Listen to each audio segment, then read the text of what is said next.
Saul stared down a Hot Topic within a giant mall, the red light from the buzzing sign illuminating his face. Nearly every other store had been gated off for the night.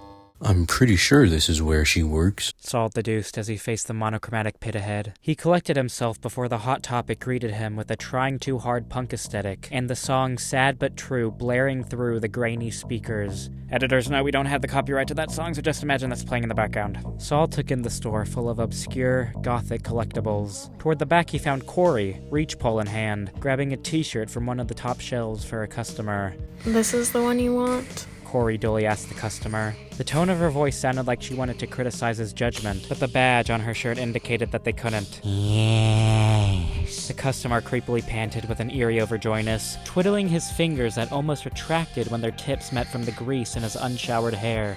Yes, give it to me. His mouth was agape in a crooked smile and his back was hunched. Without saying anything else, but clearly not happy about their situation, Cori clinged onto the top of the t-shirt with the reach pole and lowered it down. She handed it to the customer, who instantly smelled it and let out a gasp of joy before putting it on.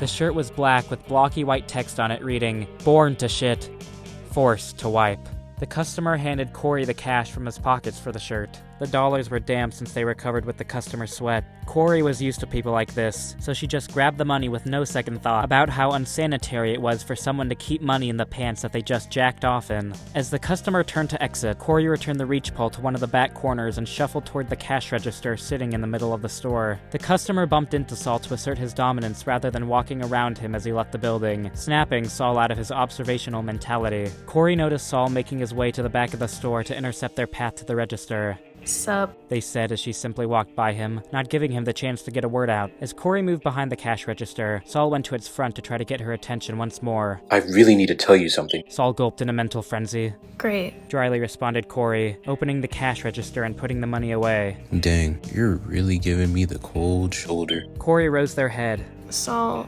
I want to help you, but I'm on the clock right now. She ducked down to pull a pile of newly arrived shirts from underneath the counter, accidentally knocking down a Chibi-Style plush of a shirtless, surfing Joker. As it made impact with the ground, a voice box inside automatically played the programmed phrase, "We in for a good ride." Cori plopped the clothes down on top of the counter and began folding the first one. If you want to talk, you're gonna have to buy something. Saul looked in the first shelf wedged into the counter for something quick and cheap to buy. He noticed a small Disney Afternoon Funko mystery box and handed it to Cori along with $3.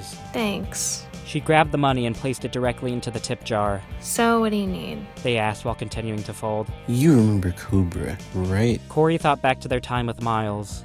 How could I forget? He's back. Lots of them. They're back. They're coming from other planets to try and conquer ours. That's a pretty bold claim. This is my life's work. I know what I'm talking about. Given the sudden serious shift in Saul's tone, Cori was now starting to get worried, though she obviously didn't show it. Why do you think they're coming then? I'm not sure. I think it's because they were able to find out that we had the power to defeat a Kobruh.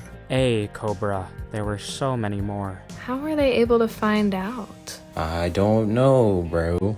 What do you need me for? I need as many people as I can to gain support against this upcoming invasion. Who else have you gotten?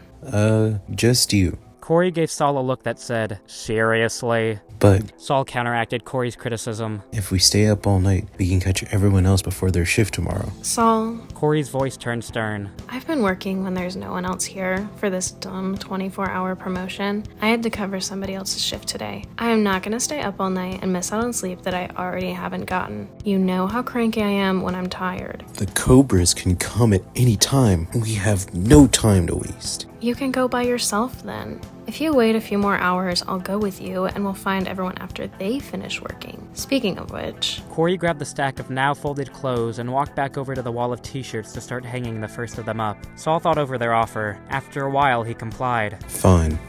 Cori whipped her head to see Saul still standing at the counter. I'll get some sleep, and then we can get the others. Sound good? Perfect. Saul exited the store as Cori sauntered to put away a pair of sweatpants, with whatever logo was plastered onto it this time. Saul stepped out of the mall doors and into the cold, nighttime air. A refreshing wind poured onto his face. Maybe some sleep would do him some good. He had been obsessing with work too much recently. He stepped into his car and reclined his seat backwards. He yearningly stared at the almost vacant parking lot in front of him and the stars up above. Then he pulled out the Disney Afternoon Funko mystery box he had purchased to keep Cori in conversation and opened it. He pulled out the surprise figure inside. Fucking Huey. Saw through the small action figure over his head into the back seat. He continued watching the view in front of him. He focused on the sky and the countless stars mixed into it. How could he find that view beautiful when he knew that it also contained beasts seeking to find and destroy his home?